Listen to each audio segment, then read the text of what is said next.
Palakkad MLA youth കോൺഗ്രസിന്റെ സംസ്ഥാന പ്രസിഡന്റുമായിരുന്ന രാഹുൽ മാങ്കൂട്ടത്തിൽ എന്ന് പറയുന്ന നേതാവ് വളരെ മോശമായ രീതിയിൽ സ്ത്രീകളോട് പെരുമാറിയെന്നും മെസ്സേജുകൾ അയച്ചുവെന്നും ഗർഭഛിദ്രത്തിന് പ്രേരിപ്പിച്ചുവെന്നുമൊക്കെ ഉള്ള വിവരങ്ങൾ ഒന്നൊന്നായി പുറത്തു വന്നുകൊണ്ടിരിക്കുകയാണ്. ആ വിവരങ്ങൾ സത്യമാണെങ്കിൽ വളരെ ഞെട്ടിക്കുന്നതാണ്. ഒരു കാരണവശാലും ഒരു പൊതുപ്രവർത്തകനിൽ നിന്ന് നമ്മളത് പ്രതീക്ഷിക്കുന്നില്ല. അത് ചെയ്ത പൊതുപ്രവർത്തകൻ നിയമപരമായും ധാർമ്മികമായും അതിൻ്റെ ഉത്തരവാദിത്വം ഏറ്റെടുത്ത് ശിക്ഷിക്കപ്പെടണം എന്ന് തന്നെയാണ് എൻ്റെ നിലപാട്. സ്ത്രീകളോട് ആര് അത്തരത്തിൽ പെരുമാറിയാണ്, സ്ത്രീകളും അതുപോലെ ദളിതരും ആദിവാസികളും അതുപോലെയുള്ള ജനങ്ങളോട്, ദുർബല വിഭാഗങ്ങളോട് മോശമായി പെരുമാറുന്ന ആരും ശിക്ഷയ്ക്ക് അർഹരാണ്. അവരുടെ സ്ഥാനങ്ങളൊന്നും അവർ ഇരിക്കാൻ പാടില്ല. ഇപ്പോൾ യൂത്ത് കോൺഗ്രസ് പ്രസിഡന്റ് സ്ഥാനം രാജിവെച്ചത് നല്ല കാര്യം. രാജിവെക്കണം. കാര്യങ്ങൾ പുറത്തു വന്ന ഉടനെ തന്നെ യൂത്ത് കോൺഗ്രസ് പ്രസിഡന്റ് സ്ഥാനം രാജിവെച്ചു. ഇനി ഇപ്പോൾ ചർച്ച നടന്നുകൊണ്ടിരിക്കുന്നത് MLA സ്ഥാനമാണ്. തീർച്ചയായും MLA സ്ഥാനം രാജിവെക്കണം എന്ന് തന്നെയാണ് എൻ്റെ നിലപാട്. കാരണം CPM-നെ സംബന്ധിച്ചിടത്തോളം, LDF-നെ സംബന്ധിച്ചിടത്തോളം ഇപ്പോൾ പിടിച്ചു നിൽക്കാൻ കഴിയാത്ത ഒരവസ്ഥയിൽ നിരവധി പ്രശ്നങ്ങൾ അവരുടെ മുമ്പിൽ, നിരവധി ചോദ്യങ്ങൾ അവരോട്. ഇപ്പോൾ ഉദാഹരണത്തിന് ഗോവിന്ദ മാഷ്ടേ മകനുമായി ബന്ധപ്പെട്ട വിഷയം, രാജകൃഷ്ണയുമായി ബന്ധപ്പെട്ട വിഷയം, അതിൽ നിരവധി ചോദ്യങ്ങളുണ്ട്. രാജകൃഷ്ണ കോടതിയിൽ കൊടുത്തിട്ടുള്ള അഫിഡവിറ്റിലാണ് അഴിമതികളുടെ വലിയ കഥകൾ പറഞ്ഞിട്ടുള്ളത്. അങ്ങനെ കോടതിയിൽ അഫിഡവിറ്റ് കൊടുത്ത ഒരാൾ അത് അസത്യമാണെങ്കിൽ അയാൾ ശിക്ഷിക്കപ്പെടണം. അപ്പൊ കോടതിയിൽ അഫിഡവിറ്റ്, ഇവിടുത്തെ പ്രമുഖരായ നേതാക്കന്മാരുടെ മുഴുവൻ പേരുകൾ അതിൽ പറഞ്ഞിട്ടുണ്ട്. അങ്ങനെയുള്ള ഒരു അഫിഡവിറ്റ് കോടതിയിൽ നിലനിൽക്കുമ്പോൾ അത് വലിയൊരു ബോംബ് പോലെ CPM-നെ ആക്രമിക്കുമ്പോഴാണ് ഇങ്ങനെ ഒരു സാധനം വീണ് കിട്ടിയതെന്ന് ഞാൻ പറയില്ല. അത് CPM കണ്ടെത്തിയതാണോ കോൺഗ്രസിൽ തന്നെ വിമതർ കണ്ടെത്തിയതാണോ എന്ന് നമുക്കറിയില്ല. ഏതായാലും കോൺഗ്രസ് CPM-ന്റെ പോലെയല്ല. കോൺഗ്രസിൽ അങ്ങനെ ഒരു കാര്യം വന്നാൽ തീർച്ചയായും അതിൽ 2 വിഭാഗങ്ങളുണ്ടാവും, ചിലപ്പോൾ 3 വിഭാഗങ്ങളുണ്ടാവും. ഒരാളെ കാലുവാരും അത് പുറത്തു വരും. പക്ഷെ പുറത്തു വന്നത് നല്ല കാര്യം. പുറത്തു വന്നു എന്നുള്ളത് കൊണ്ട് രാഹുൽ മാങ്കൂട്ടത്തിൽ എന്ന് പറയുന്ന നേതാവിന് അതിന്റെ മുഴുവൻ ഭാരവും ഏൽക്കേണ്ടതുണ്ട്. ഒരു സംശയം കാര്യത്തിലില്ല. പ്രതിപക്ഷ നേതാവ് പറഞ്ഞ ഒരു കാര്യം വളരെ പ്രസക്തമാണെന്ന് എനിക്ക് തോന്നുന്നു. കാരണം മറ്റുള്ളവർ രാജിവെച്ചില്ല, വെച്ചു എന്ന് പറഞ്ഞ് നമ്മൾ രാജിവെക്കാതിരിക്കുന്നത് ശരിയല്ല. ഞാനത് പറയാൻ കാരണം കേരളത്തിൽ കഴിഞ്ഞ കുറെ കാലമായി എപ്പോഴും കണ്ടിട്ടുള്ള ഒരു കാര്യം, ഏതെങ്കിലും ഒരു അഴിമതി പുറത്തു വന്നാൽ അല്ലെങ്കിൽ ഒരു തെറ്റ് പുറത്തു വന്നാൽ ഉടനെ തന്നെ ഇപ്പുറത്തും ഒരു തെറ്റ് ചെയ്തിട്ടുണ്ട് എന്ന് പറഞ്ഞ് അതിനെ സമീകരിക്കുകയാണ്. അങ്ങനെ ഒരു സമീകരണം കേരളത്തിൽ തുടരാൻ പാടില്ല.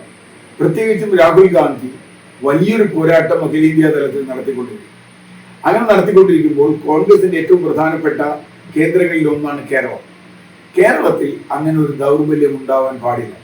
അതുകൊണ്ട് തന്നെ അത് രാഹുൽ ഗാന്ധിയെ പോലും അത് ദുർബലപ്പെടുത്തും എന്നതുകൊണ്ട് അതിന് ഒരു തടസ്സം ഉണ്ടാകുന്ന വിധത്തിൽ ഒരു പ്രവർത്തനവും പാടില്ല. അതുകൊണ്ട് രാജിവെക്കണം. ഇനി CPM-നെ സംബന്ധിച്ചിടത്തോളം CPM-ന് വേറൊരു വിഷയവും അടുത്ത കാലത്തൊന്നും എടുക്കാനില്ല. ഇത് കിട്ടിയത് പിന്നെ കേരളത്തിലാണെങ്കിൽ മാധ്യമങ്ങളും സ്ത്രീകളുമായി ബന്ധപ്പെട്ട വിഷയങ്ങൾ പൈങ്കിളിയായി കൂടുതൽ അവതരിപ്പിച്ചുകൊണ്ടിരിക്കും. അത് കേൾക്കാനും പറയാനുമാണ് നമുക്ക് രസമുള്ളത്. അഴിമതിയെ കുറിച്ച് നമുക്ക് അത്ര വലിയ വിഷയമല്ല, അല്ലെങ്കിൽ വേറൊരു കെടുകാര്യസ്ഥത ഒരു വിഷയമല്ല, പാലം തകർന്ന് നമുക്ക് വിഷയമല്ല. അതൊന്നുമല്ല നമ്മളെ സംബന്ധിച്ചിടത്തോളം വിഷയം. ഇപ്പോൾ ഈ സ്ത്രീകളുമായി ബന്ധപ്പെട്ട് ഇതിപ്പോ ആദ്യത്തെ സംഭവമൊന്നുമല്ല. നമുക്കറിയാം, മുമ്പ് തന്നെ ഒരുപക്ഷെ സുലിനെല്ലി കേസ് മുതൽ തന്നെ നേതാക്കന്മാർ ഉൾപ്പെട്ട വിവാദങ്ങൾ ഉണ്ടായിട്ടുണ്ട്. കവിയൂർ കേസിൽ, തിരൂർ കേസിൽ, അതുപോലെ ഐസ്ക്രീം പാർലർ കേസിൽ, അങ്ങനെ നിരവധി കേസുകളിൽ ഇത്തരം വിവാദങ്ങൾ നേതാക്കളുമായി ബന്ധപ്പെടുത്തി ഉണ്ടായിട്ടുണ്ട്. നിർഭാഗ്യകരമായ ഒരു കാര്യം എന്താണ്, ഈ നേതാക്കന്മാരാരും ഇതുവരെ ശിക്ഷിക്കപ്പെട്ടില്ല എന്നുള്ളതാണ്. ഒരു കേസിലും ശിക്ഷിക്കപ്പെട്ടിട്ടില്ല. എല്ലാവരും രക്ഷപ്പെട്ടു. ഇപ്പൊ ഏറ്റവും ഒടുവിൽ വളയാറടക്കം അല്ലെങ്കിൽ വണ്ടിപ്പെരിയാർ അടക്കം ഒരു പ്രതിയും ശിക്ഷിക്കപ്പെട്ടിട്ടില്ല. നമ്മുടെ നിയമ പോലീസ് സംവിധാനം അതുപോലെയാണ്. അതൊക്കെ നമുക്കറിയാം. അതുകൊണ്ട് തന്നെ നിയമ സംവിധാനത്തിന്റെ ശിക്ഷ വരട്ടെ എന്ന് പറയുന്നത് അന്യായമാണ്. അത് ന്യായമല്ല. കാരണം നിയമ സംവിധാനത്തിന്റെ ശിക്ഷയൊന്നും കിട്ടാൻ പോകുന്നില്ല. CPM-നെ സംബന്ധിച്ചിടത്തോളം അവർക്ക് അവരുടെ ഷെൽഫിൽ ഒരുപാട് അസ്ഥികൂടങ്ങൾ നമുക്ക് ഈ വിഷയത്തിൽ കാണാൻ കഴിയും. ഒരുപാട് അസ്ഥികൂടം അവർക്ക് ഷെൽഫ് തുറക്കാൻ പറ്റില്ല. കാരണം ഞാൻ പേരുകളൊന്നും പറയേണ്ട കാര്യമില്ല. മുഖ്യമന്ത്രിയുടെ ഓഫീസിൽ മുതൽ ഇങ്ങോട്ട് MLA-മാർ, അതുപോലെ ഉന്നത രാഷ്ട്രീയ നേതാക്കന്മാർ, അവരൊക്കെ തന്നെ പലതരത്തിൽ ഇത്തരത്തിൽ ആരോപണങ്ങളിൽപ്പെട്ട ആളാണ്. ഇപ്പോ സരിതയുടെ കാര്യം വന്നപ്പോ സോളാറിൽ ഉമ്മൻചാണ്ടി അടക്കമുള്ളവരെ അപമാനിച്ച ആളുകൾ സ്വപ്ന വന്നപ്പോൾ എന്തൊരു ഡിഫൻസ് ആയിരുന്നു. സ്വപ്ന പരസ്യമായി, സ്വപ്ന സുരേഷ് എന്ന് പറയുന്ന അവർ മുഖ്യമന്ത്രിയുമായി ഏറ്റവും അടുപ്പം ഉണ്ടായിരുന്ന ഒരാൾ, അവർ വലിയ തോതിൽ അവർ പരസ്യമായി പുസ്തകം എഴുതി, അവര് പോലീസിന് മൊഴി കൊടുത്തു. ഇതൊക്കെ ഉണ്ടായിട്ട് ഇവിടെ കേരളത്തിലോ ഇന്ത്യയിലോ ഒന്നും നടന്നില്ല, നടക്കാനും പോകുന്നില്ല. കാരണം സ്ത്രീകളുടെ മൊഴിക്കൊക്കെ അത്രയും വില നമ്മൾ കൊടുത്തിട്ടുള്ളൂ. അതിനാകെയുള്ള ഒരു കാര്യം, ആകെ ഒരു ബഹളം ഉണ്ടാക്കുക എന്നുള്ളത് മാത്രമാണ് ഇതിൽ നടക്കുന്നത്. CPM മുകേഷ് MLA കാര്യമില്ല. മുകേഷ് MLA കാര്യം ബലാത്സംഗത്തിനാണ് കേസ്, ബലാത്സംഗത്തിനാണ് കേസ്. എന്തായാലും രാഹുൽ മാങ്കൂട്ടത്തിന് ബലാത്സംഗം ഇല്ലാന്ന് എനിക്ക് തോന്നുന്നു. കാരണം ഒരുപക്ഷെ മറ്റു രീതിയിൽ കൊടുത്തു എന്നൊക്കെ ഉണ്ടാവാം.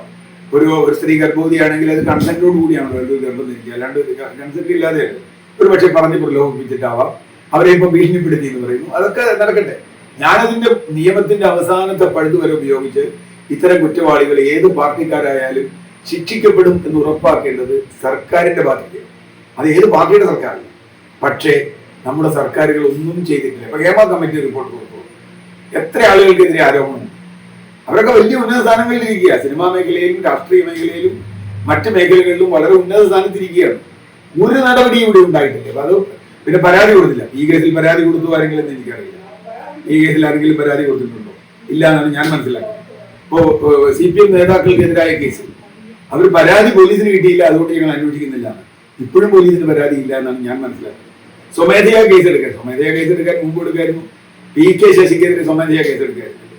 തോമസ് ഐസക്കിനെതിരെ സ്വമേധയാ കേസെടുക്കായിരുന്നില്ലേ?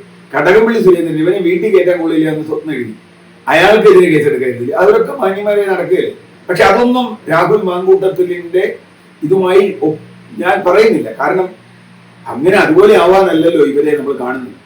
രണ്ട് പാർട്ടിയും വ്യത്യസ്തമാണ് എന്ന് പറയണമെങ്കിൽ വ്യത്യസ്തമായി തന്നെ കിട്ടണ്ടേ? തീർച്ചയായും ഒരു സംശയവുമില്ല. അതുകൊണ്ട് തന്നെ ഇന്നത്തെ അവസ്ഥയിൽ LDF വലിയ തകർച്ചയെ നേരിടുന്ന ഒരു രാഷ്ട്രീയ കാലാവസ്ഥയാണ് ഇപ്പോൾ. ആ ഘട്ടത്തിൽ UDF വരാൻ കഴിയുന്ന തരത്തിൽ, തിരിച്ചു വരാൻ കഴിയുന്ന തരത്തിലുള്ള ഒരു രാഷ്ട്രീയ കാലാവസ്ഥയുള്ളപ്പോൾ അഖിലേന്ത്യാ തലത്തിൽ കോൺഗ്രസിന് ഏറ്റവും പ്രധാനപ്പെട്ട ഒരു രാഷ്ട്രീയ സാഹചര്യമുള്ളപ്പോൾ രാഹുൽ മാങ്കൂട്ടത്തിൽ അതിനൊരു തടസ്സമായി കൂടാ. അതുകൊണ്ട് രാഹുൽ മാങ്കൂട്ടത്തിൽ MLA സ്ഥാനം രാജിവെക്കണം. അദ്ദേഹം പൊതുപ്രവർത്തനത്തിൽ നിന്ന് ഇതിന്റെ കേസിന്റെ നെല്ലും പതിരും തിരിയുന്നത് വരെ അദ്ദേഹം പുറത്തു നിൽക്കണം. ഇനി ആരാണ് ചതിച്ചതെന്ന് ചോദിച്ചാൽ കോൺഗ്രസിനകത്തുനിന്ന് ചതിച്ചിട്ടുണ്ടാവാം, അല്ലെങ്കിൽ CPM സംബന്ധിച്ചിടത്തോളം അവർക്ക് എല്ലാ സംവിധാനങ്ങളും അവരിൽ ശക്തമായൊരു കാഡർ ഉണ്ട്, സോഷ്യൽ മീഡിയ സംവിധാനമുണ്ട്, പോലീസ് ഉണ്ട്, ഒക്കെ ഉണ്ട്. ഒരുപക്ഷെ അവർ ചില മാധ്യമങ്ങൾ അതിതാല്പര്യം ഇക്കാര്യത്തിൽ എടുത്ത് നമ്മൾ കണ്ടു. CPM സപ്പോർട്ട് ചെയ്യുന്ന ചില മാധ്യമങ്ങൾ എന്ന് ഞാൻ പറയുള്ളത് അവർ അതിതാല്പര്യം എടുത്തിട്ടുണ്ട്. അതൊക്കെ നമുക്ക് മനസ്സിലാക്കാം. തീർച്ചയായും CPM ഇത് അവസരം ഉപയോഗിക്കുന്നുള്ള കാര്യത്തിൽ ഒരു തർക്കമില്ല. അതിന് ഞാൻ അവരെ കുറ്റം പറയില്ല. കാരണം അവർക്ക് ഇതേ പറയാൻ പറ്റും. ഇപ്പൊ മുകേഷ് MLA രാജിവെക്കണമെന്ന് പറയും, കൊല്ലത്ത് പോയി പറയാൻ പറ്റുമോ അവർക്ക്? ഇപ്പൊ രാഹുൽ മാങ്കൂട്ടത്തിൽ രാജിവെക്കണമെന്ന് ആവശ്യപ്പെടുന്ന DYFIക്കാരൻ യഥാർത്ഥത്തിൽ അവരുടെ ഉള്ളിലുള്ളത് കൊല്ലം MLA മുകേഷ് രാജിവെക്കണമെന്നാണ് ഏറ്റവും ചുരുങ്ങിയത്. പക്ഷെ അതൊന്നും നമ്മൾ പ്രതീക്ഷിക്കേണ്ട. രാഷ്ട്രീയത്തിൽ അത്തരം ഒരു ധാർമ്മികത എത്തില്ല. അതുകൊണ്ട് പ്രതിപക്ഷ നേതാവ് പറഞ്ഞത് വളരെ കൃത്യമാണ്. മറ്റുള്ളവർ എന്തു ചെയ്തു എന്നല്ല നമ്മൾ നോക്കേണ്ടത്, നമ്മൾ ശരിയായി ചെയ്തു എന്നുള്ളതാണ്. സ്ത്രീകൾക്കെതിരായി മോശമായി പറഞ്ഞു MM മണിയോ വിജയരാഘവനോ ഒക്കെ പറഞ്ഞിട്ടും ആരും ഒന്നും വേണ്ടിയില്ല. എല്ലാ പുരോഗമന എന്താ പറയുക സപ്പോർട്ടേഴ്സും അതിന് ന്യായീകരിച്ചു. ഇവിടെ അത് പാടില്ല, അങ്ങനെ ഒരു സംഗതി വരാൻ പാടില്ല. ഇവിടെ എൻ്റെ വ്യക്തിപരമായ അഭിപ്രായം, ഇന്നത്തെ ഇന്ത്യൻ രാഷ്ട്രീയ കാലാവസ്ഥയിൽ, കേരളത്തിന്റെ രാഷ്ട്രീയ കാലാവസ്ഥയിൽ രാഹുൽ മാങ്കൂട്ടത്തിൽ ഈ UDF കോൺഗ്രസിനും ഒരു തടസ്സമാവാൻ പാടില്ല എന്ന് തന്നെയാണ് ഞാൻ